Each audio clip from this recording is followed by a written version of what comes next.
Hello friends, हम discuss कर रहे थे अपना चैप्टर डाइजेशन एंड एब्जॉर्प्शन। मैंने बोला आप किसी भी ऑर्गेनिज्म का डाइजेस्टिव सिस्टम डिस्कस करोगे तो आपको मेनली दो चीजें नजर आएंगी। फर्स्ट गट और एलिमेंट्री कैनाल, जो एक ट्यूब है माउथ से लेके एनस तक। सेकंड नंबर पे एसोसिएटेड डाइजेस्टिव ग्लैंड। अब हमने एनाटॉमिकली इन स्ट्रक्चर्स को स्टडी किया। अब सेकंड नंबर पे हम डिस्कस करेंगे physiology of digestion, functioning of digestion.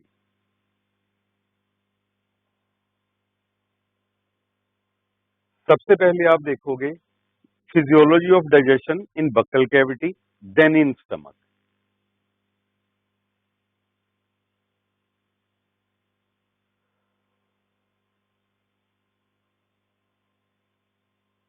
अब बेसिकली डाइजेशन की डेफिनेशन क्या है? Digestion is a process of conversion of complex non diffusible food substances into simple diffusible form. मतलब कॉम्प्लेक्स नॉन डिफ्यूजिबल फॉर्म को simple diffusible form में convert करना is digestion.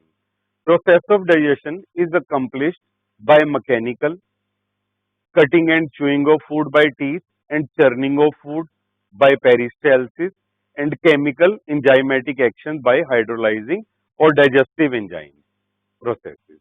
देखिए जो प्रोसेस ऑफ डाइजेशन है इसमें सबसे पहले मैकेनिकल प्रोसेस चल रहे हैं। मैकेनिकल प्रोसेस में आप कटिंग कर रहे हो और च्यूइंग कर रहे हो फूड की टीथ की हेल्प के साथ। उसके बाद चर्निंग कर रहे हो फूड की पेरिस्टाल्सिस के साथ, जो रिदमिक कॉन्ट्रैक्शन एंड रिलैक्सेशन हो रही है हमारी ईसोफेगस में। एंड केमिकल, उसके बाद थर्ड नंबर पे आ गया chemical enzymatic reactions by hydrolysing enzyme. Hydrolysing, पानी की प्रेजेंस में सबस्ट्रेट को तोड़ने वाले एंजाइम, और हाइड्रोलाइजिंग एंजाइम्स को हम डाइजेस्टिव एंजाइम्स भी बोलते हैं। जो फूड हम खाते हैं वो इनसोलुबल है, to be utilised by the body, undergoes physical and chemical changes, converted into simple, soluble and absorbable form. Absorbed by cells of digestive tract, diffused into blood. सबसे पहले देखो, जो खाना आप खा रहे हो वो सॉलिड फॉर्म में है, उसे पहले आपको लिक्विड फॉर्म में कन्वर्ट करना पड़ेगा। It will undergo physical and chemical changes. इसे सिंपल सोलबल एब्जॉर्बेबल फॉर्म में कन्वर्ट करना पड़ेगा। उसके बाद इसे एब्जॉर्ब किया जाएगा डाइजेस्टिव ट्रैक के सेल्स के द्वारा। उसके बाद ये डिफ्यूज हो जाएगा हमारे ब्लड में।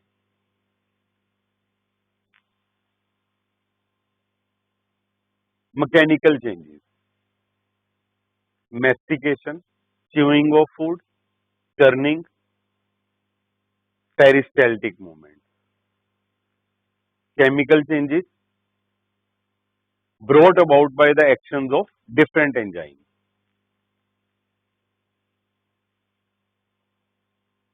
Digestion in the buccal cavity.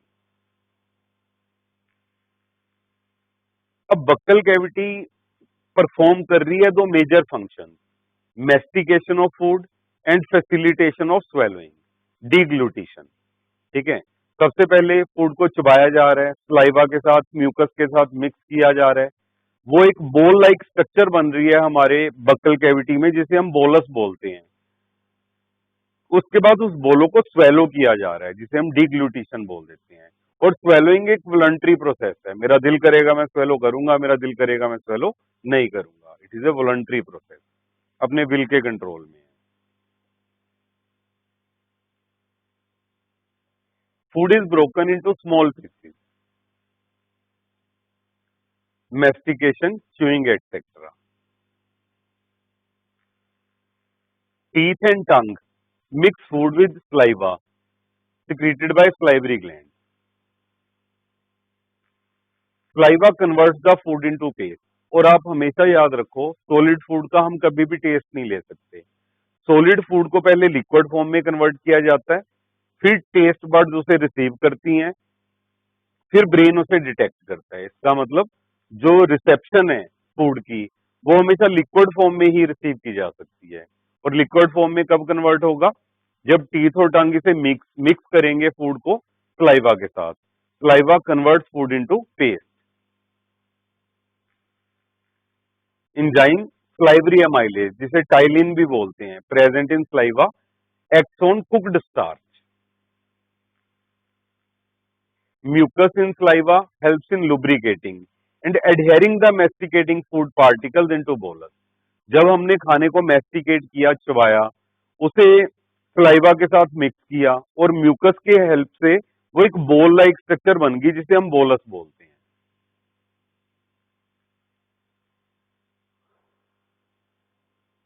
तो जो हमारा स्लाइवरी एमाइलेज एंजाइम है और टाइलिन एंजाइम है, ये 6.8 पीएच पे काम करता है, जो हमारे बक्कल कैविटी की पीएच है। ये कन्वर्ट करेगा कुक्ड स्टार्च को माल्टोज में। अब जो स्टार्च है वो एक पॉलीसेकेराइड है और जो माल्टोज है डाइसेकेराइड है। Saliva secreted into oral cavity contains electrolytes such as sodium, potassium, chloride, HCO3 negative and enzymes such as salivary amylase and lysozyme. हमने लाइसोजाइम पढ़ा, ये बैक्टीरियोसाइडल एंजाइम है, it breaks the cell wall of bacteria.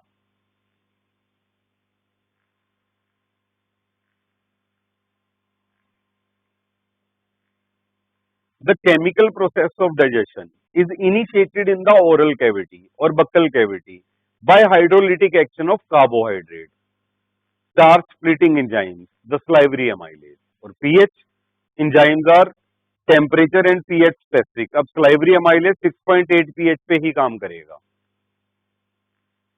About 30% of starch is hydrolyzed into disaccharide called maltose by the enzyme tyline.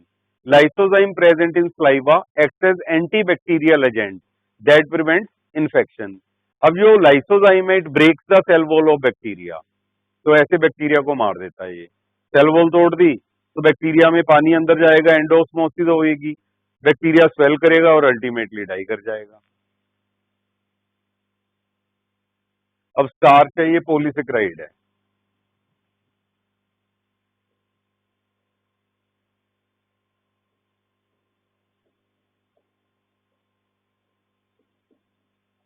Polysaccharide मतलब जब 10 से ज्यादा monosaccharides आपस में जुड़ जाते हैं तो उससे पॉलीसेकेराइड बनता है। और जो स्टार्च है, इसका इसे मान लो एक दीवार है, स्टार्च एक दीवार है और इसकी जो ब्रिक है जिससे बना हुआ वो ग्लूकोज है। तो अब जब इस पे सलाइवरी एमाइलेज एक्ट करेगा और पीएच चाहिए 6.8,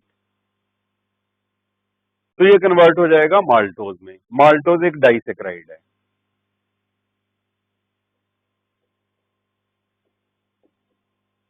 अब ये डाइसेकेराइड है, दो ग्लूकोज मॉलिक्यूल्स का बना हुआ है। इसका मतलब दीवार को सलाइवरी एमाइलेज ने तोड़ा और दो ब्रिक्स वाला कंपाउंड बना लिया माल्टोज। ठीक है, जो दो ब्रिक्स हैं उनमें भी क्या पड़ा है, ग्लूकोज ग्लूकोज जुड़ा हुआ है आपस में ग्लाइकोसिडिक बॉन्ड के साथ।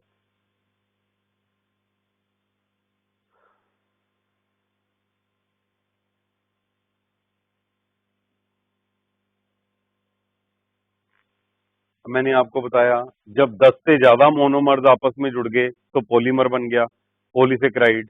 और जब सलाइवरी एमाइलेज ने 6.8 पीएच पे इस पे एक्ट किया तो इसे कन्वर्ट कर दिया डाइसेकेराइड में, जिसमें दो मोनोमर्स हैं, दो ग्लूकोज आपस में जुड़े हुए हैं ग्लाइकोसिडिक बॉन्ड के साथ। राउंड फूड बोल, इसे बोलस बोलते हैं। बोलस को स्वेलो किया जाएगा, तो स्वेलो करके ये बक्कल कैविटी से फेरिंग्स में, फेरिंग से ईसोफेगस में चली जाएगी और स्वेलोइंग में हेल्प करती है हमारी टंग। टंग प्रेसिस अगेंस्ट पैलेट।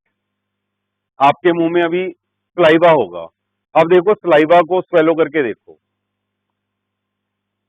आपकी टंग है वो पैलेट से टकराई जाके और जो आपका स्लाइवा है वो कहां पे चला गया, ईसोफेगस में। ठीक है, पहले पैलेट से फेरिंग्स में जाएगा, पैलेट से जब टंग टकराएगी तो पहले फेरिंग्स में जाएगा, फेरिंग से ईसोफेगस में चले जाएगा। अब जो ये फेरिंग्स में गया है इसे हम स्वेलोइंग बोलेंगे, इसे डीग्लूटिशन भी बोलते हैं, डीग्लूटिशन टेक्निकली बोल देते हैं और स्वेलोइंग भी बोल देते हैं। Peristalsis, rhythmic wave of contraction and relaxation in any tubular region. जो इसोफेगस है उसमें बेसिकली आप देख रहे हो लॉन्गिट्यूडनल और सर्कुलर मसल्स पड़ी हैं। वो लॉन्गिट्यूडनल और सर्कुलर मसल की मदद के साथ जो ये फूड पार्टिकल है ये क्या कर रहा है, इसोफेगस से मूव कर रहा है। इसे हम पेरिस्टाल्सिस बोलते हैं। देखो मुंह में हमने बॉल बनाई थी ना, ये बोलस है। ये बोलस पेरिस्टाल्सिस की हेल्प से कहां पे पहुंचाया जाएगा, स्टमक में। Internal organs are lined by smooth muscle. Smooth muscles वो होती हैं जो हमारी विल के कंट्रोल में नहीं होती, विच ब्रिंग अबाउट मूवमेंट स्लोली।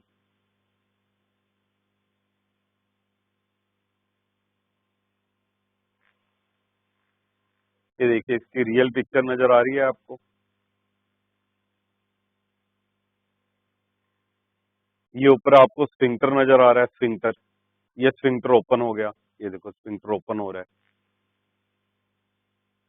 अब जब स्फिंक्टर ओपन हो रहा है तो अपनी जो एलिमेंट्री कैनाल है वो सर्कुलर और मस्कुलर, जो सर्कुलर और लॉन्गिट्यूडनल मसल्स हैं उनकी कॉन्ट्रैक्शन से जो बोलस है, फूड की बोल है, वो नीचे जा रही है स्टमक में। Digestion in the stomach. अब देखो बक्कल कैविटी में तो स्लाइवरी अमाइलेज की हेल्प से डाइजेशन स्टार्ट होगी। अब ईसोफेगस में वही डाइजेशन कंटिन्यू हो रही है, लेकिन ईसोफेगस की अपनी कोई डाइजेशन नहीं है।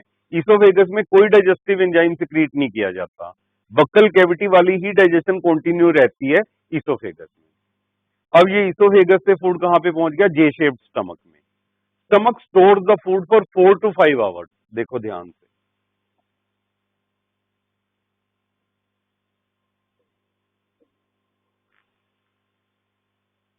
4-5 घंटे के लिए जो फूड है अब स्टमक में रहेगा। जितना आप फैटी फूड खाओगे, जैसे आपने पूरियां खा ली, पूरियां काफी ज्यादा देर के लिए आपके स्टमक में रहेंगी। Fatty food is the last to leave your stomach. तभी हम कहते हैं ना, जो संडे है, संडे को हम ब्रंच कर लेते हैं पूरियों का, उसके बाद रात तक भूख ही नहीं लगती, क्योंकि जो पूरी है वो फैटी फूड है। फैटी फूड स्टमक में काफी घंटे रहता है, 7-8 घंटे रहता है। 7-8 घंटे के रहने के कारण हमें फीलिंग की एक वो फीलिंग आई जाती है, अभी हमारा पेट भरा हुआ है। The food is mixed thoroughly with acidic gastric juice of the stomach by turning of the muscular wall and product is known as chyme। अब हमारा स्टमक ऐसे मूव कर रहा है। 3 तरह की मसल्स पड़ी हैं स्टमक में। नंबर 1 पे longitudinal muscle, circular muscles, oblique muscles. अब ये तीनों मसल की मदद से टर्न कर रहा है स्टमक, और टर्न कर रहा है। इस टर्निंग के साथ जो एसिडिक जूस पड़ा है, गैस्ट्रिक जूस पड़ा है हमारे स्टमक में, वो बेसिकली फूड से मिक्स हो गया। अब जो बोलस था, अब वो एक पेस्ट लाइक स्ट्रक्चर बन गई है जिसे हम काइम बोल रहे हैं। एसिडिक है ये chyme. Now this chyme is acidic.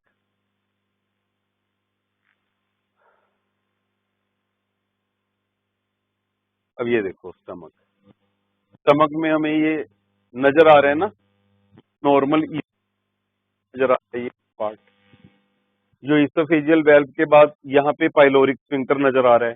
तो ये स्टमक अब चर्निंग करेगा। चर्निंग के साथ जो फूड है वो मिक्स हो जाएगा स्टमक एसिड के साथ, गैस्ट्रिक जूस के साथ।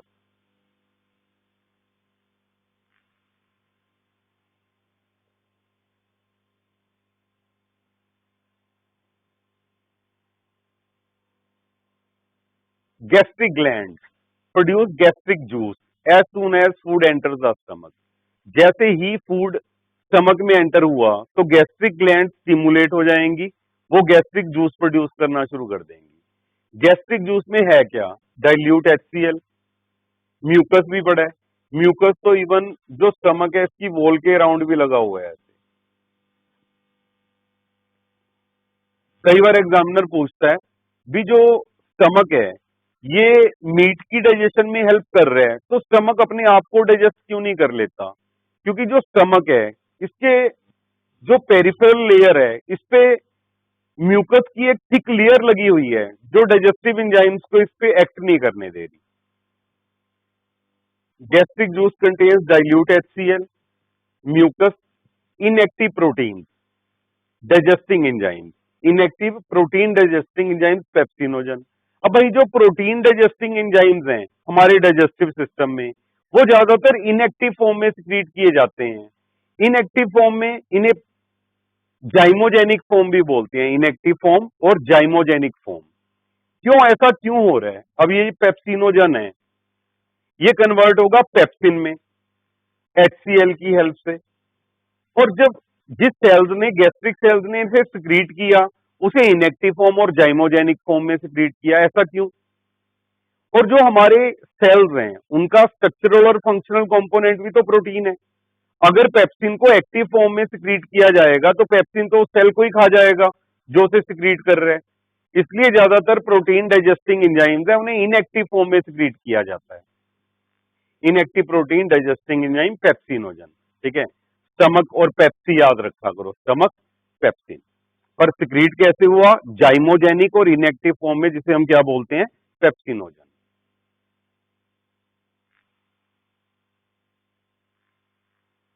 Stomach churns the food by strong peristaltic movement. बड़ी फास्ट पेरिस्टाल्टिक मूवमेंट चल रही है स्टमक में ताकि वो फूड को चर्न कर दे, मिक्स कर दे और काइम बना दे उसकी पेस्ट. ये फिजिकल डाइजेशन है.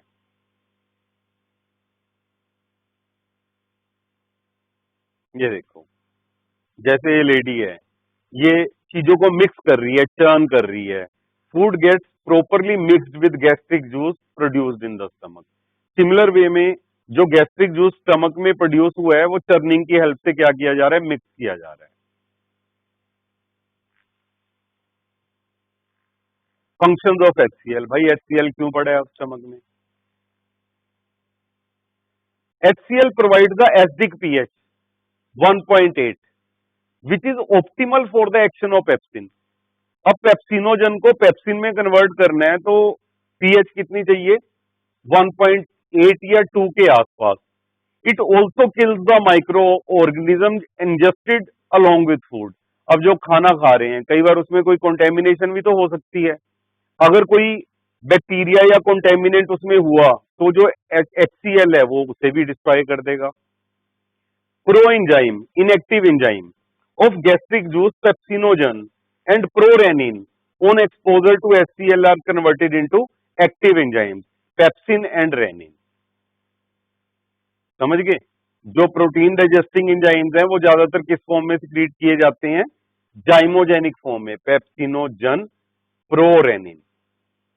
जब ये HCl के कांटेक्ट में आएंगे तो ये किसमें? एक्टिव फॉर्म में कन्वर्ट हो जाएंगे, पेप्सिन और रेनिन में. डाइजेस्टिव सिस्टम वाले रेनिन में आपने स्पेलिंग का ध्यान रखना है, डबल एन आएंगे. जिसमें डबल एन आ रहा है वो डाइजेस्टिव सिस्टम वाला है. जिसमें स्पेलिंग हो जाएंगे RENIN, ये एक्सक्रीटरी सिस्टम वाला हो जाएगा. EXC एक्सक्रीटरी सिस्टम, ये पढ़ेंगे हम एक्सक्रीटरी सिस्टम में. लेकिन ये डबल एन वाला है, ये एंजाइम किसका है? डाइजेस्टिव सिस्टम का. प्रोरेनिन को कन्वर्ट किया गया है रेनिन में.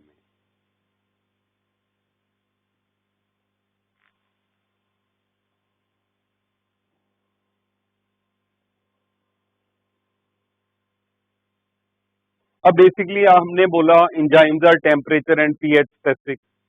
अब steps stops the action of salivary amylase. Salivary amylase ने बक्कल कैविटी में एक्ट किया, ईसोफेगस में एक्ट किया, स्टमक में एक्ट नहीं कर पाएगा क्योंकि स्टमक में pH 2 के अराउंड होगी है और स्लाइवरी अमाइलेज को कितनी चाहिए? 6.8.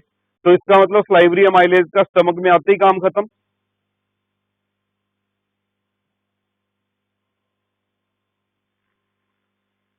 HCl और क्या कर रहा है? Provide the acidic medium required to convert inactive pepsinogen to active pepsin. इसका मतलब जो सेल्स हैं जिन्होंने पेप्सिनोजन, इनएक्टिव, प्रो एंजाइम और जाइमोजेनिक फॉर्म को सिक्रीट किया उसे एक्टिव पेप्सिन की फॉर्म में कन्वर्ट करेगा. Kills germs that may enter along with food. अगर कोई पैथोजन एंटर हो गया है उसे भी डिस्ट्रॉय करेगा. Helps to soften the food.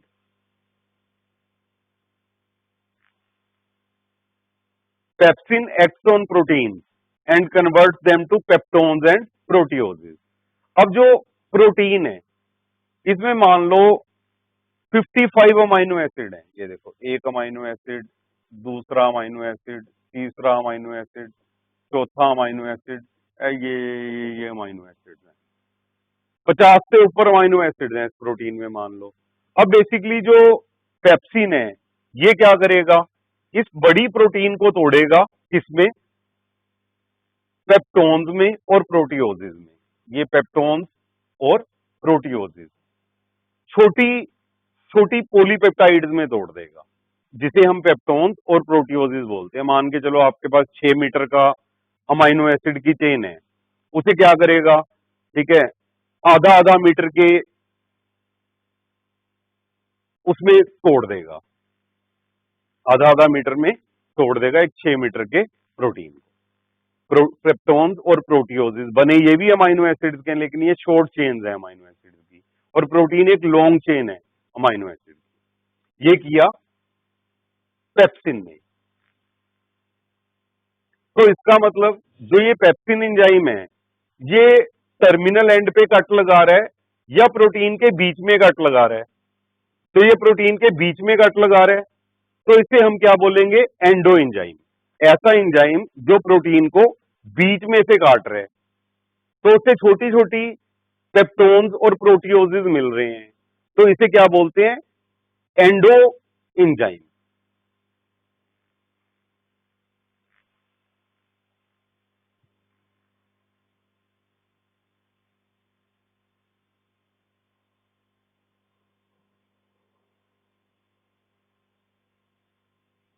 Pepsin can convert pepsinogen into pepsin. ये ऑटो कैटालिसिस है। मैंने बताया जब हमारे स्टमक में पेप्सिनोजन आया, HCl ने उसे पेप्सिन में कन्वर्ट किया, और जो फर्दर पेप्सिन है इसमें ऑटो कैटालिटिक पावर है। ऑटो कैटालिटिक का मतलब अब ये पेप्सिनोजन को पेप्सिन में भी कन्वर्ट करेगा।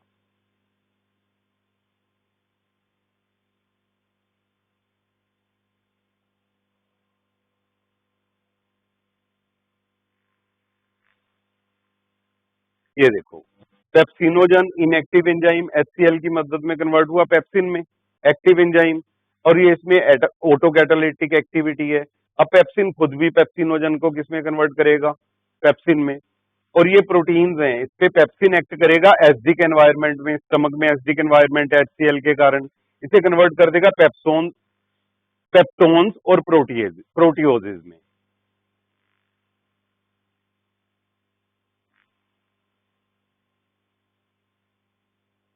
PROTEOSCS प्रोटियोसिस।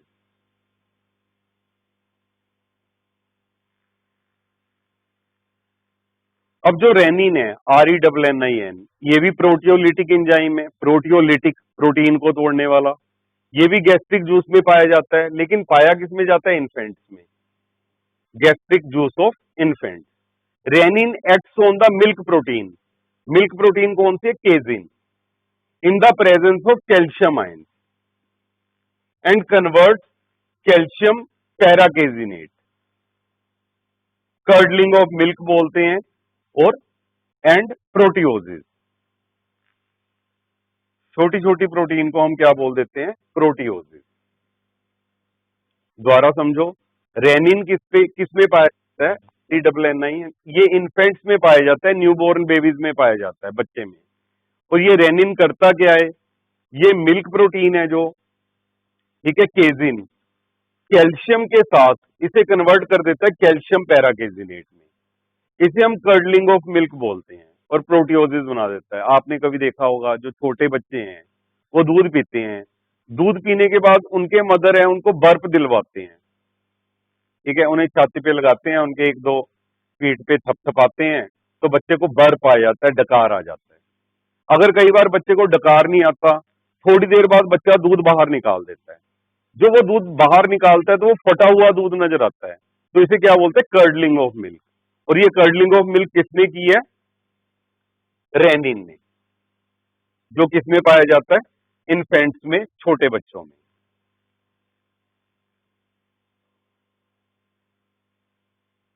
अब हमने देखा जो प्रोरेनिन है, इनएक्टिव एंजाइम, ये HCl की मदद में किसमें कन्वर्ट हो गया, रेनिन में, एक्टिव फॉर्म में। और कन्वर्ट किसे करेगा, मिल्क प्रोटीन केजिन को कैल्शियम की प्रेजेंट में कैल्शियम पैराकेजिनेट में, इसे कर्डलिंग ऑफ मिल्क बोलते हैं। अब जो ये पेप्सिन है, it will act on calcium paracaseinate and convert into peptones. अब ये कैल्शियम पैराकेजिनेट है जो इसे तोड़ेगा छोटी छोटी पॉलीपेप्टाइड्स में। मान के चलो ये कैल्शियम पैराकेजिनेट है, अमाइनो एसिड्स की बनी हुई है, ये इसे किसमें कन्वर्ट कर देगा, पेप्टोन्स में, छोटी छोटी पॉलीपेप्टाइड्स में। इसका मतलब पेप्सिन क्या है, ये एक एंडो एंजाइम है, अंदर कट लगा रहे हैं ना, कैल्शियम पैराकेजिनेट पेप्सिन की हेल्प से कन्वर्ट हो गया पेप्टोन्स में, पेप्टोन। इसका मतलब कट बीच में लगे हैं बड़ी प्रोटीन के।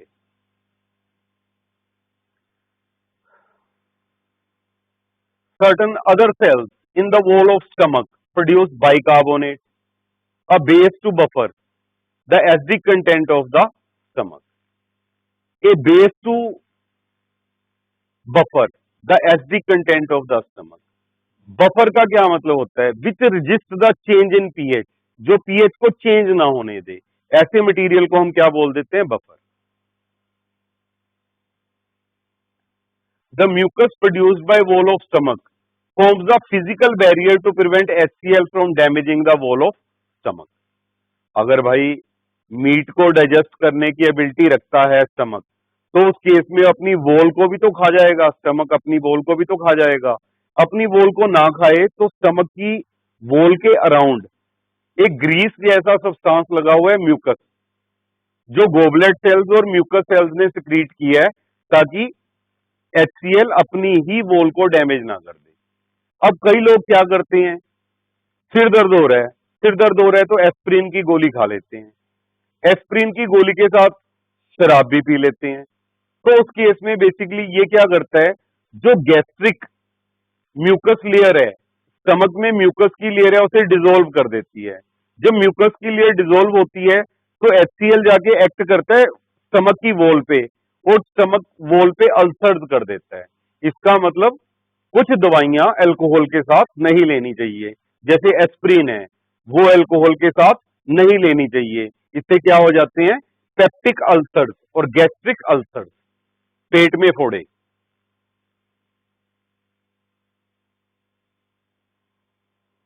The other name of chewing is,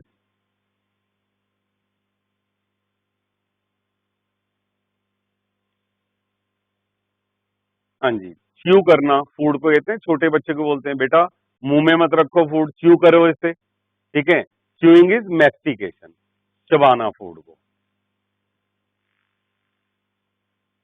अब आ गई बक्कल कैविटी, स्टमक के बाद अब आ गई physiology of digestion in small intestine.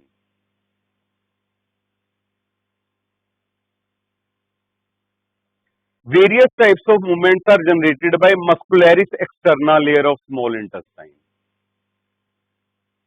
These movements help in thorough mixing up of food with bile, pancreatic juice and intestinal juice in the intestine and thereby facilitate digestion. अब जो stomach में crime पड़ा था, वो crime कहां पे आ गया, स्मॉल इंटेस्टाइन की ड्यूडिनम में। अब बेसिकली स्मॉल इंटेस्टाइन की ड्यूडिनम में आते ही जो गोल ब्लैडर है वो स्क्वीज हो गया। गोल ब्लैडर स्क्वीज होते ही जो बाइल है वो कहां पे आना शुरू हो गया, ड्यूडिनम में। और पेंक्रियाटिक जूस कहां पे आने शुरू हो गए, पेंक्रियास से ड्यूडिनम में। और इंटेस्टाइनल जूस है वो तो इंटेस्टाइन ने ही प्रोड्यूस करना है, इसे सुकस इंटेरिकस बोलते हैं। इंटेस्टिनल जूस और सुकस इंटेरिकस ये भी कहां पे आना शुरू हो गया, इंटेस्टाइन में। ये अब थोरोली मिक्स हो जाएंगे सारे, ताकि डाइजेशन को बेटर लेवल पे किया जा सके।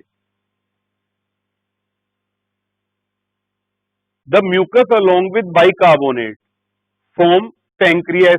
Pancreas protect the intestinal mucosa from acidic medium and provides alkaline medium 7.8 nearly 8 for enzymatic activity.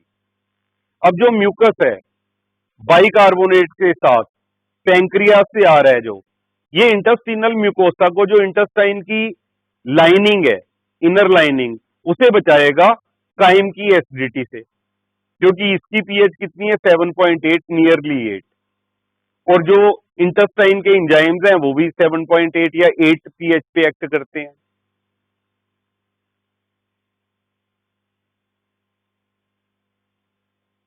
The duodenal cells of proximal part, proximal का मतलब जो स्टमक के पास है, the duodenal cells of proximal part also produce large amount of bicarbonate to completely neutralise any gastric acid that passes further down into the digestive tract. जो chyme duodenum में enter हुआ है, भाई वो काइम इंटेस्टाइन की wall को भी तो डैमेज कर सकता है, तो इस करके जो ड्यूडिनल का अपर पार्ट है, उसका प्रोक्सिमल पार्ट है, वो large amount of bicarbonate produce करेगा ताकि गैस्ट्रिक एसिड को न्यूट्रलाइज किया जा सके।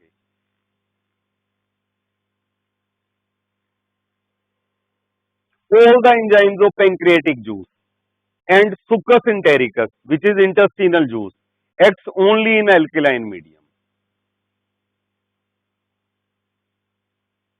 अब बेसिकली स्मॉल इंटेस्टाइन में अलग अलग तरह की डाइजेशन होएगी, डाइजेशन ऑफ प्रोटीन। अब ये एक प्रोटीन मोलिक्यूल है, जो ये आपको purple, yellow, orange, green, red, blue colour की जो स्ट्रक्चर्स नजर आ रही हैं, ये अमाइनो एसिड्स हैं, और ये जो अमाइनो एसिड्स हैं आपस में जुड़े हुए हैं with the help of peptide bond. ये बीच में जो लाइनें बनी हुई हैं, ये पेप्टाइड बॉन्ड हैं। अब बेसिकली जो प्रोटीएजेस हैं, प्रोटीएजेस मतलब प्रोटीन डाइजेस्टिंग एंजाइम्स, जो ये नीले नीले डब्बे से नजर आ रहे हैं, ये प्रोटीएजेस क्या करेंगे, इस प्रोटीन मोलिक्यूल को तोड़ेंगे अमाइनो एसिड में। देखो ये बंटे से अलग हो गए ना, ये बेसिकली क्या है, अमाइनो एसिड। इसका मतलब इसने पेप्टाइड बॉन्ड तोड़ दिए।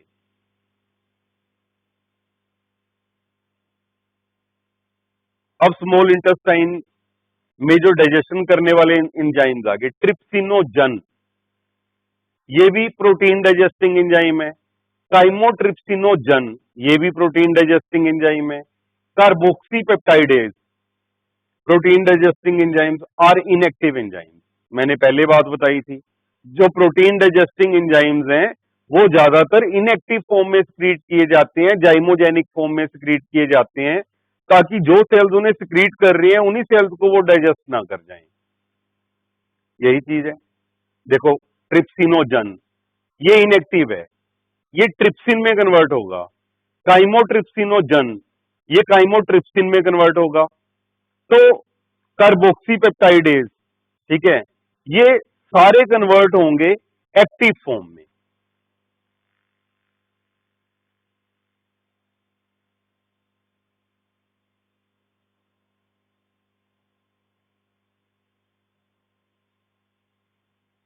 जो इनएक्टिव ट्रिप्सिनोजन है is converted into trypsin by enterokinase, enterokinase from intestinal juice. जो सुकस इंटेरिकस है या इंटेस्टिनल जूस है, उसमें एक एंजाइम पड़ा है एंटेरोकाइनेज। इंटेस्टिनल जूस में जो एंटेरोकाइनेज पड़ा है एंजाइम, ये एंटेरोकाइनेज क्या करेगा, ट्रिप्सिनोजन इनएक्टिव एंजाइम को ट्रिप्सिन में कन्वर्ट कर देगा।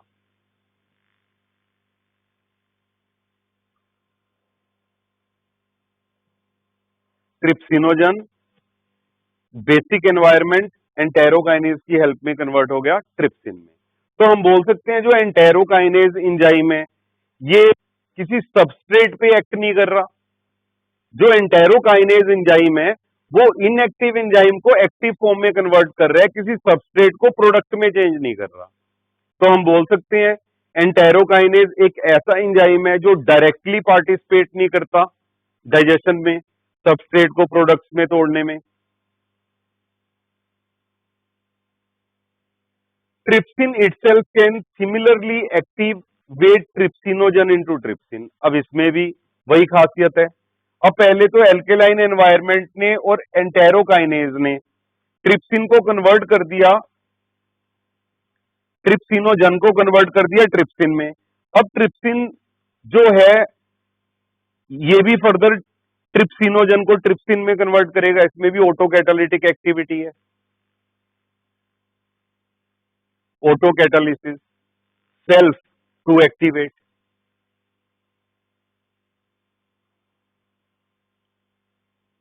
अब ट्रिप्सिनोजन को ट्रिप्सिन भी कन्वर्ट कर रहा है, ट्रिप्सिनोजन को ट्रिप्सिन भी कन्वर्ट कर रहा है ट्रिप्सिन में। अदरवाइज पहले ट्रिप्सिनोजन को ट्रिप्सिन में किसने कन्वर्ट किया था? एंटेरोकाइनेज ने। एक ऐसा एंजाइम जो सबस्ट्रेट को प्रोडक्ट में चेंज नहीं कर रहा, इनएक्टिव एंजाइम्स को एक्टिव एंजाइम्स में कन्वर्ट कर रहा है, enterokinase.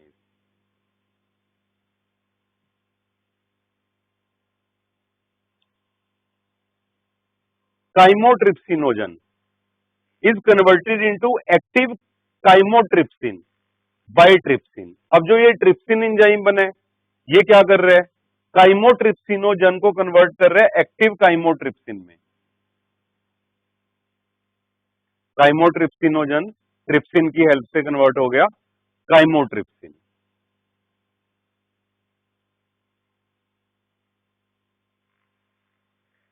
Trypsin acts on protein. अब भाई ट्रिप्सिन ने एक तो काइमोट्रिप्सिनोजन को काइमोट्रिप्सिन में कन्वर्ट कर दिया, और दूसरे नंबर पे जो ट्रिप्सिन है ये प्रोटीन्स पे एक्ट करेगा, ये छोटे पेप्टोन्स पे एक्ट करेगा, ये प्रोटियोजिस पे एक्ट करेगा टू फॉर्म पॉलीपेप्टाइड, ताकि ये उससे भी छोटी छोटी प्रोटीन्स बनाए। मतलब 6 मीटर का धागा तोड़ के आधे मीटर का धागा बन गया था, अब आधे मीटर के धागे को तोड़ के हमने छोटे छोटे सेंटीमीटर के धागे बना लिए। Proteins plus peptones plus प्रोटियोजिस।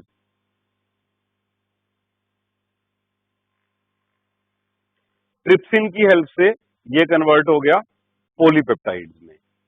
ठीक है, मतलब जो 6 मीटर का धागा था वो पहले 1 मीटर के धागे में कन्वर्ट हुआ, 1 मीटर का धागा अब कुछ सेंटीमीटर के धागों में कन्वर्ट हो गया पॉलीपेप्टाइड में।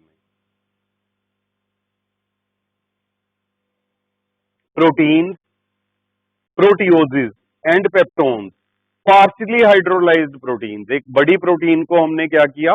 हाइड्रोलाइज करके छोटी छोटी प्रोटीन में बना दिया। Partially hydrolysed proteins in chyme, जो एसिडिक स्टमक वाले मीडियम में पड़ी थी, reaching the intestine are acted upon by proteolytic enzyme. Protein को डाइजेस्ट करने वाले एंजाइम्स के हाथ लग गई है। Of the pancreatic juice and intestinal juice, जो पेंक्रियाटिक जूस और इंटेस्टिनल जूस सुकस इंटेरिकस में पड़े थे।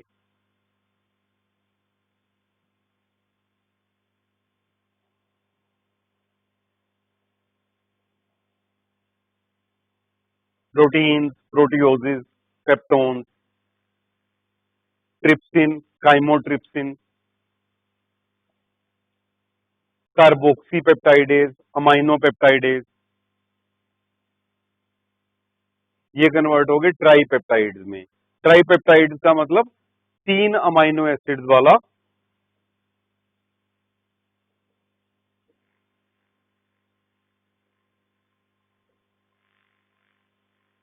स्ट्रक्चर।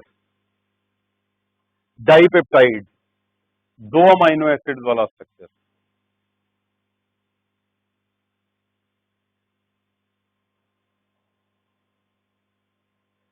अब ट्राइपेप्टाइड जो बने हैं 3 अमाइनो एसिड वाला स्ट्रक्चर, इस पे एक्ट करेंगे ट्राइपेप्टाइडेज, इसे कन्वर्ट कर देंगे डाइपेप्टाइडेज में। इसका मतलब ये हो गया हमारा ट्राइपेप्टाइडेज।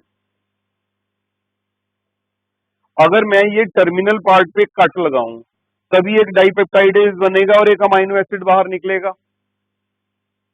और ये क्या हो गया? एक्सो एंजाइम, ऐसा एंजाइम जो टर्मिनल पार्ट पे कट लगाता है। Dipeptidase plus amino acid. अब जो डाइपेप्टाइड है 2 अमाइनो एसिड वाली स्ट्रक्चर, इस पे एक्ट किया डाइपेप्टाइडेज ने। अब यहां से काटेगा, इससे क्या बन जाएंगे? 2 अमाइनो एसिड। ये देखो, ये 2 अमाइनो एसिड बन गए, पेप्टाइड बॉन्ड टूट गया। Thus the end product of digestion of protein is amino acid are formed in small intestine. इसका मतलब प्रोटीन्स की डाइजेशन स्टमक में शुरू हुई और स्मॉल इंटेस्टाइन में खत्म होगी, और जब प्रोटीन्स को किसमें कन्वर्ट करगी? अमाइनो एसिड में। इसका मतलब protein is a complex non diffusible form of food, जिसे स्टमक और स्मॉल इंटेस्टाइन ने मिलके किसमें कन्वर्ट कर दिया? अमाइनो एसिड में, जो क्या है? Simple and diffusible form of food.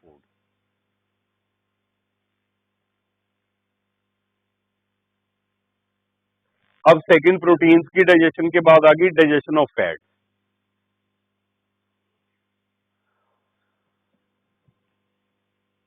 Bile also activate lipases. जो बाइल है, एल्केलाइन बाइल, जो गोल ब्लैडर से आया है, ये किसे एक्टिवेट करेगा? फैट डाइजेस्टिंग एंजाइम्स को, जिन्हें हम लाइपेजेस बोलते हैं। ओ पैंक्रियाटिक जूस, जो कहां से आए हैं? पैंक्रियाटिक जूस, जिसे हम स्टेप्सिन भी बोल देते हैं। एंड इंटेस्टिनल लाइपेजेस, और जो इंटेस्टिनल जूस में इंटेस्टिनल लाइपेजेस पड़े हैं। These lipases act on emulsified fat. जो बाइल है, ये सर्फ की तरह काम करता है। आपने क्या किया? एक बकेट ले ली, एक बकेट में पानी ले लिया, पानी में आपने क्या किया? तेल डाल दिया। अब आप क्या कर रहे हो? एक डंडे की हेल्प से उस तेल को उस पानी में मिक्स करने की कोशिश कर रहे हो। अब आप डंडा घुमाओगे, डंडा घुमाओगे, तो थोड़ी बार देर बाद आप देखोगे तेल फिर अलग हो गया, पानी फिर अलग हो गया। अब आप चाहते हो इस तेल को और पानी को मिक्स करना। अब आप उसमें सर्फ डाल दो, 2 मुट्ठी सर्फ डालने के बाद आप उसे फिर टर्न करो, फिर घुमाओ। अब आप नोटिस करोगे जो पानी है और ऑयल है, उसके छोटे छोटे कंपोनेंट्स बन जाएंगे, जिन्हें मिसेल्स बोलते हैं, which are known as micelles. अब जो ये स्ट्रक्चर बन गई, ये बन गई इमल्सिफाइड फैट। आपने देखा होगा मार्केट में काफी तरह के पेंट्स आते हैं, उनमें से एक पेंट को इमल्शंस बोलते हैं। वो इमल्शंस क्या है? जो ऑयल है और वाटर है, उन दोनों को मिक्स करके बनाए गए हैं। अब इसका मतलब वो इस इमल्शन को बनाने के लिए बीच में क्या डाला होगा? इमल्सिफायर।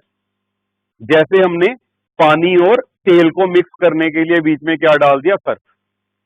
वैसा ही काम करता है बाइल। अब बाइल क्या करेगा? जो फैट हमारी डाइजेशन से हम, वो फैट को इमल्सिफाई कर देगा। इमल्सिफाई करने का मतलब छोटे छोटे उसके कंपोनेंट्स बना देगा, या वाटर में उसे मिक्स कर देगा। अब जो पैंक्रियाटिक जूस में स्टेप्सिन, फैट डाइजेस्टिंग एंजाइम्स पड़े हैं, लाइपेजेस, और इंटेस्टिनल जूस में इंटेस्टिनल लाइपेजेस पड़े हैं, फैट को तोड़ने वाले एंजाइम्स हैं। ये इमल्सिफाइड फैट पे एक्ट करेंगे और इन्हें कन्वर्ट कर देंगे फैटी एसिड एंड ग्लिसरॉल में। They will break it into fatty acids and glycerol.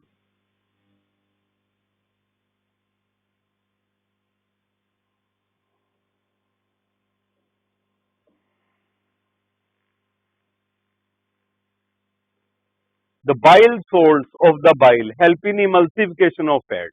Surf का काम कर रहे हैं ये। Break down of fats into very small micelles.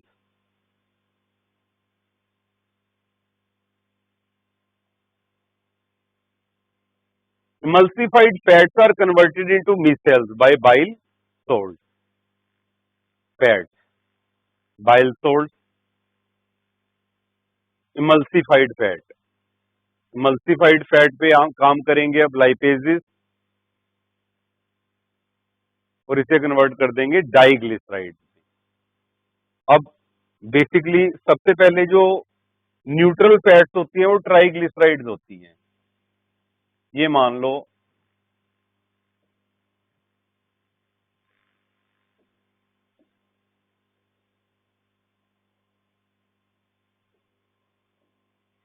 ये एक ट्राइग्लिसराइड है। अब ये ट्राइग्लिसराइड है, और इस ट्राइग्लिसराइड पे लाइपेज ने एक्ट किया और इससे ये स्ट्रक्चर बाहर निकाल दी। ये स्ट्रक्चर बाहर निकालने के बाद हमारे पास कौन सी स्ट्रक्चर बची? ये वाली structure, this is known as diglyceride. ये था ट्राइग्लिसराइड, इसको किसमें कन्वर्ट कर दिया, डाइग्लिसराइड। और ये जो स्ट्रक्चर बाहर निकाली है, ये क्या बाहर निकाली है, फैटी एसिड, फैटी एसिड। अब जो डाइग्लिसराइड है इस पे फिर लाइपेजेस एक्ट करेंगे, इसे कन्वर्ट कर देंगे मोनोग्लिसराइड में। लो जी, एक स्ट्रक्चर और बाहर निकाल दी, तो ये क्या बच गया, मोनोग्लिसराइड। अब जो मोनोग्लिसराइड है उस पे फिर लाइपेज काम करेंगे, ये क्या बचेगा, फैटी एसिड प्लस ग्लिसरॉल। ये वाली स्ट्रक्चर ग्लिसरॉल है, ये फैटी एसिड है। पहली बार लाइपेज ने एक फैटी एसिड बाहर निकाला, जब ये डाइग्लिसराइड बना तो दूसरा फैटी एसिड बाहर निकल गया। जब डाइग्लिसराइड में से एक फैटी एसिड और बाहर निकला तो ये क्या बन गया, फैटी एसिड एंड ग्लिसरॉल। अब ये तीन जीरो जो नजर आ रही हैं ये ग्लिसरॉल है, ये जो तीन डंडियां नजर आ रही हैं ये फैटी एसिड है। ये किसकी हेल्प से टूटे हैं, लाइपेजेस की। तोड़ते फैट को है, खुद प्रोटीनेशियस एंजाइम्स हैं। अब एग्जामिनर पूछ सकते हैं आपको, लाइपेजेस आर केमिकली, आप बोलोगे प्रोटीन। अब एग्जामिनर बोलते हैं लाइपेजेस एक्ट्स ऑन लिपिड्स और फैट। ये चीज मैं थोड़ी सी दोबारा बताता हूं आपको। ये देखो, ये ग्लिसरॉल है,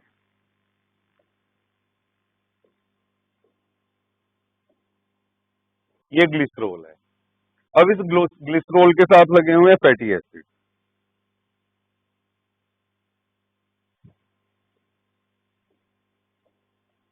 अब बेसिकली क्या हुआ, ये ट्राइग्लिसराइड, ट्राइग्लिसराइड में एक ग्लिसरॉल है और तीन फैटी एसिड्स हैं। ये तीन लाइंस किसे रिप्रेजेंट कर रही हैं, तीन फैटी एसिड्स को। अब जो इमल्सिफाइड फैट में ट्राइग्लिसराइड पड़े हैं उस पे लाइपेजेस ने काम किया, लाइपेजेस ने काम किया तो उसमें से एक फैटी एसिड को बाहर निकाल दिया।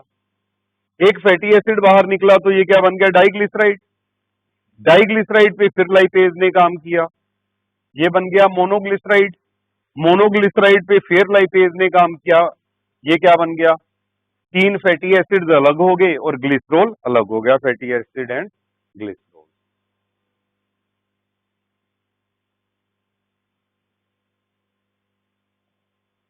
लो जी, ये थी डाइजेशन ऑफ फैट। अब आगे डाइजेशन ऑफ कार्बोहाइड्रेट।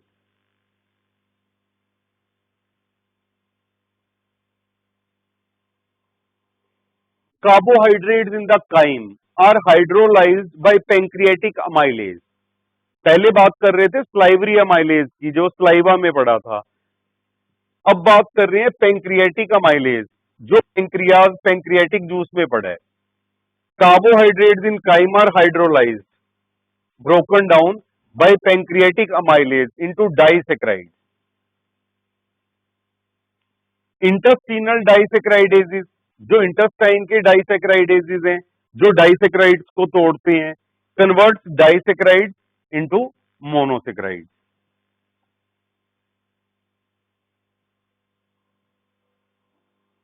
अब ये पॉलीसैकेराइड कार्बोहाइड्रेट है, इस पे एक्ट किया पैंक्रियाटिक अमाइलेज एल्केलाइन एनवायरनमेंट में, ये बन गया माल्टोज। माल्टोज क्या है, ग्लूकोज, ग्लूकोज प्लस ग्लूकोज, इससे बनता है माल्टोज डाइसैकेराइड। और सुक्रोज, सुक्रोज बनता है ग्लूकोज फ्रक्टोज।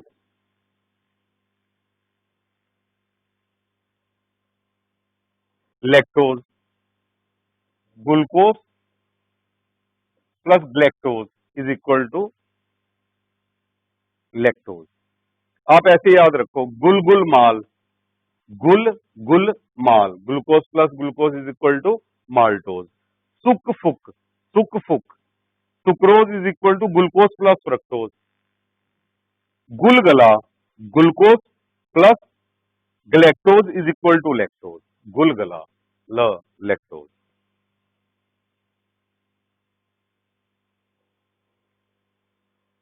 अब जो माल्टेज है, it will act on maltose to form two molecules of glucose. गुलगुल माल था ना, माल्टोज पे एक्ट किया माल्टेज ने, तो इसे कन्वर्ट कर दिया दो ग्लूकोज में, glucose plus glucose. Sucrase acts on sucrose to form fructose and glucose. मैंने बोला ना, सुक फुक, sucrose glucose plus fructose, disaccharide है। सुक्रोज, सुक्रेज ने एक्ट किया, इसे कन्वर्ट कर दिया ग्लूकोज प्लस फ्रक्टोज। ठीक है, सुक फुक, ग्लूकोज तो आएगा ही आएगा बीच में, suc is equal to fuc plus glucose, fructose plus glucose. Lactase acts on lactose, ये मिल्क शुगर है, केजिन मिल्क प्रोटीन है, लैक्टोज मिल्क शुगर है, acts on lactose to form glucose plus galactose. गुल गला, ल आ रहा है एंड में, लैक्टोज।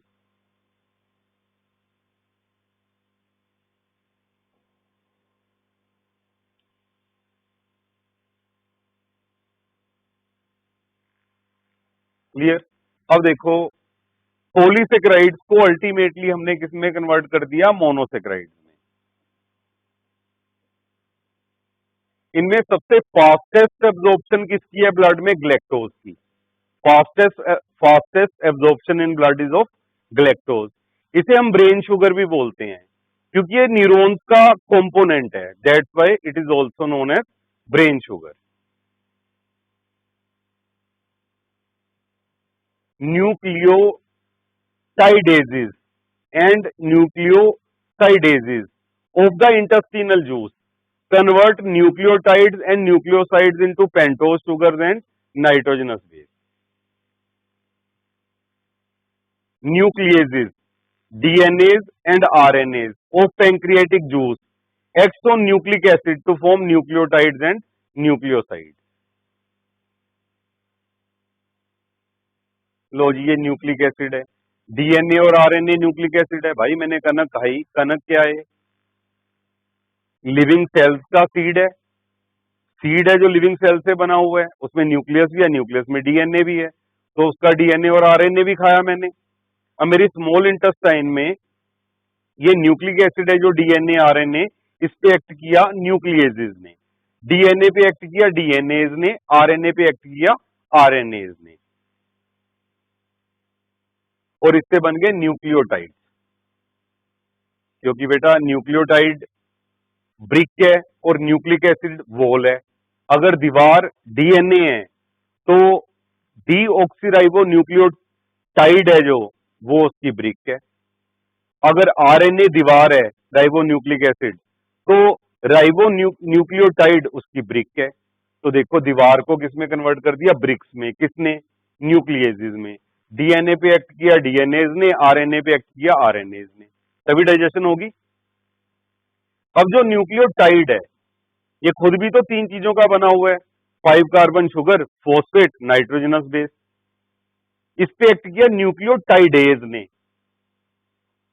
और इसे कन्वर्ट कर दिया न्यूक्लियोसाइड प्लस फॉस्फेट। जब हम न्यूक्लियोटाइड से फॉस्फेट रिमूव कर देते हैं तो न्यूक्लियोसाइड बन जाता है। जब हम न्यूक्लियोसाइड में फॉस्फेट ऐड कर जाते हैं तो न्यूक्लियोटाइड बन जाता है। तो न्यूक्लियोटाइडेज ने बेसिकली क्या किया? न्यूक्लियोटाइड से फॉस्फेट दूर कर दिया, बाहर निकाल दिया। अब आ गया न्यूक्लियोसाइड। न्यूक्लियोसाइड किसका बना हुआ है? 5 carbon sugar and nitrogenous base. अब इस पे एक्ट करेगा न्यूक्लियोसाइडेजेस। न्यूक्लियोसाइडेजेस ने इसे किसमें कन्वर्ट कर दिया? 5 carbon sugar and nitrogenous base. होगी डाइजेशन कंप्लीट। जितना भी कॉम्प्लेक्स मटेरियल था उसे किसमें कन्वर्ट कर लिया? सिंपलर वन में। इसे बोलते हैं digestion.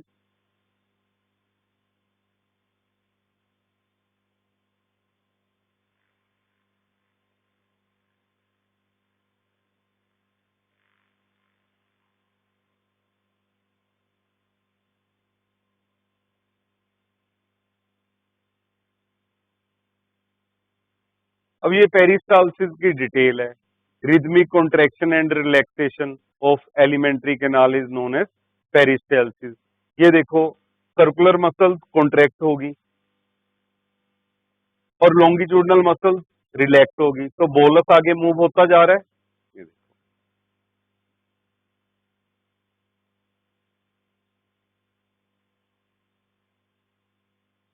it involves contraction and relaxation of smooth muscles of wall of the gut, resulting in successive wave-like movement throughout the gut.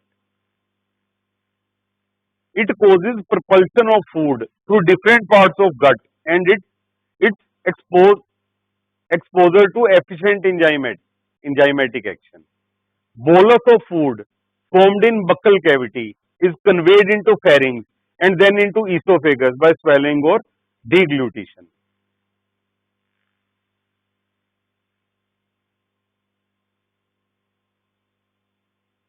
Bolus further passes down through the esophagus by successive waves of muscular contractions called peristalsis. Usually peristaltic movements are initiated from esophagus and continued up to rectum. But rectum में least पेरिस्टेल्टिक movement पाई जाती हैं, सबसे कम पेरिस्टेल्टिक movement किसमें पाई जाती हैं? Rectum में. However, the sphincters associated with gut regulate the passage of food through different parts of gut. अब भाई जब फूड इसोफेगस से स्टमक में आ रहा है तो कार्डियक स्फिंक्टर उसे कंट्रोल करेगा. जब स्टमक में एंटर कर गया तो वापिस ना चले जाए इसोफेगस में तो कार्डियक स्फिंक्टर कंट्रोल करेगा. तो फूड जब स्टमक में पड़ा है उससे ड्यूडिनम में ना चले जाए तो पाइलोरिक स्फिंक्टर उसे कंट्रोल करेगा. इसका मतलब डिफरेंट स्फिंक्टर कंट्रोल कर रहे हैं फूड को कहां कितनी देर रखना है.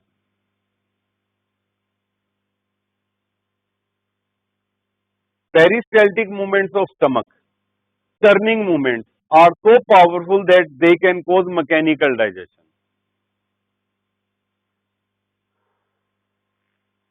Peristaltic movements of intestine are slow. Stomach की फास्ट है, इंटेस्टाइन की स्लो है. Stimulation from parasympathetic nervous system increases the peristaltic movements of gut and relaxes the sphincter made of smooth muscle. ये बात मैं आपको समझाऊंगा. ये देखो यहाँ पे वर्ड है ना parasympathetic nervous system. Parasympathetic nervous system increases the peristaltic movement.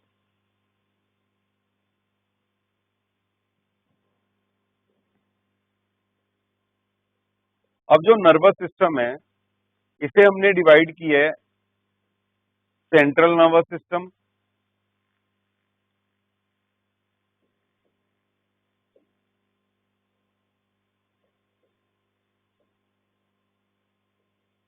Peripheral nervous system,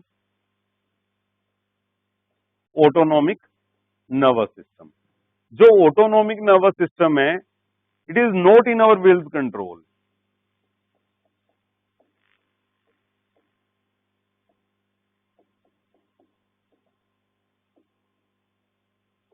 it is not in our will's control. और ऑटोनोमिक नर्वस सिस्टम दो तरह का है.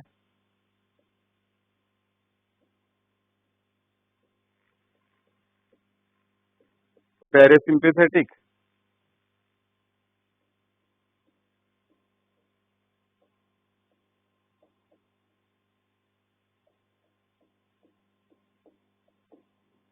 Sympathetic and parasympathetic. अब बेसिकली क्या हुआ, मुझे मेरे घर वालों ने रात के 12 बजे कहा छत पे जाओ और कपड़े उतार के लेके आओ. अब जी हमें लगता है डर, तो अब मम्मी से भी डर लगता है और छत पे जाने से भी डर लगता है, लेकिन मम्मी से ज्यादा डर लगता है. तो हमने हिम्मत की, भगवान का नाम लिया, छत पे चढ़ना शुरू हो गए हम. छत पे अंधेरा है, ठीक है, राम राम राम राम करते हम छत पे पहुंच गए. छत पे गए और वहां पे नीचे एक कील लगी हुई थी, उस कील में हमारा पजामा फंस गया. और जब हमने आगे कदम बढ़ाया तो हमें ऐसे लगा जैसे किसने हमारा पजामा पकड़ लिया हो. किसी ने क्या, भूत ने हमारा पजामा पकड़ लिया हो, हमें ऐसा लगा. जब ऐसा लगा तो हमारी बॉडी की क्या कंडीशन होगी? हमारी प्यूपिल जो आंख में रोशनी लेके जाती है वो डायलेट हो जाएगी, हमें पसीना आना शुरू हो जाएगा, हमारे रोंगटे खड़े हो जाएंगे, बाल खड़े हो जाएंगे हमारे बॉडी के, हमारा मुंह सूखना शुरू हो जाएगा, हमारी पेरिस्टाल्टिक मूवमेंट स्लो हो जाएगी। जो पेरिस्टाल्सिस चल रही है ना, रिदमिक कॉन्ट्रैक्शन एंड रिलैक्सेशन, वो स्लो हो जाएगी, पता लगना शुरू हो जाएगा यहाँ पड़ा है खाना, भारा भारा फील होना शुरू हो जाएगा। और उसके बाद और भी बहुत सारी चेंजेस आएंगी हमारी बॉडी में, जो मैं with the passage of time आपके साथ डिस्कस करता जाऊंगा। इसका मतलब सिंपैथेटिक नर्वस सिस्टम ने हमारी पेरिस्टाल्टिक मूवमेंट्स को क्या कर दिया? स्लो कर दिया। अब जब एक आधे सेकंड के बाद, एक मिनट के होश आएगी, तो हम देखेंगे भाई ये तो कोई भूत नहीं है, ये तो हमारा पजामा ये नीचे लगी कील में फंस गया था। तो हम फिर नॉर्मल हो जाएंगे। तो हमें नॉर्मल कौन करेगा? Parasympathetic nervous system. तो जो सिंपैथेटिक में हुआ था उसे नॉर्मल कर देगा। हमें पसीना आना शुरू हो गया था, वो ठीक हो जाएगा। हमारी गूज बम्प्स हो गई थी, रोंगटे खड़े हो गए थे, वो नॉर्मल हो जाएंगे। जो हमारी पेरिस्टाल्टिक मूवमेंट स्लो डाउन हो गई थी, वो फिर फास्ट हो जाएगी। Is this clear? तो ऐसे काम करता है ये ऑटोनोमिक नर्वस सिस्टम, जो हमारी विल के कंट्रोल में नहीं है। इसे याद रखने के लिए सीधी सी बात याद रखो, सिंपैथी चाहिए, जब आपको दया चाहिए तो आपका सिंपैथेटिक नर्वस सिस्टम काम करता है। जब आपको नॉर्मल होना होता है तब आपका पैरासिम्पैथेटिक सिस्टम आपको नॉर्मल करता है। इस बात का ये मतलब है, peristaltic movements of intestine are slow, stimulation from the parasympathetic nervous system increases peristaltic movements of the intestine and relaxes the sphincter made of smooth muscle. Sphincter को रिलैक्स कर रहा है और पेरिस्टाल्सिस को फास्ट कर रहा है, पैरासिम्पैथेटिक नर्वस सिस्टम। क्लियर? बाकी इसकी डिटेल नर्वस सिस्टम में करवाएंगे आपको जब आप नर्वस सिस्टम में पहुंचोगे, लेकिन जैसे जैसे प्लांट ह्यूमन फिजियो पढ़ते जाओगे उसमें रोल तो आएगा ही सिंपैथेटिक और पैरासिम्पैथेटिक सिस्टम का। अब जब सर्कुलेटरी सिस्टम पढ़ोगे तो आपकी हार्ट बीट फास्ट हो जाएगी, तो एग्जामिनर पूछेगा बताओ जी आपकी हार्ट बीट फास्ट किसने की, सिंपैथेटिक ने पैरासिम्पैथेटिक ने? जब आपको डर लगता है, ठीक है, तो उस टाइम जब आप घबरा जाते हो आपका दिल फास्ट बीट करता है या स्लो बीट करता है? फास्ट बीट करता है। तो इसका मतलब सिंपैथेटिक। अब जो नॉर्मल करना है उसे स्लो करना है, स्लो टू नॉर्मल, वो कौन करेगा? पैरासिम्पैथेटिक। वैसे हर एक जगह यूज होगा इसका, और जो मैंने समझाया है यहीं पे समझो ताकि अगले चैप्टर्स में आप अपना, ठीक है, कोशिश करो, इमेजिन कर लो ये वाली कहानी जो मैंने आपको सुनाई है, इससे बल्ले बल्ले हो जाएगी, कंसेप्ट याद हो जाएगा।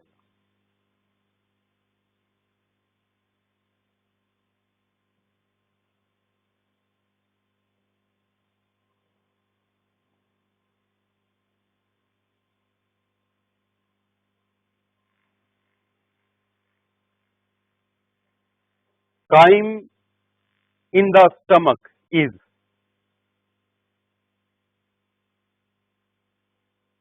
अब भाई काइम है जो स्टमक में वो तो एसिड की होगी क्योंकि HCl पड़ा है वहां पे।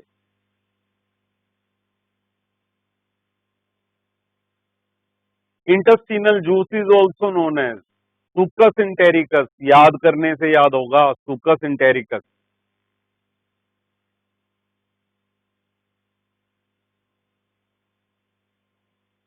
Okay friends, hope you enjoy the lecture. ठीक है, अगला लेक्चर डालेंगे कल, तब तक इस लेक्चर को ढंग से समझो और आगे बढ़ो।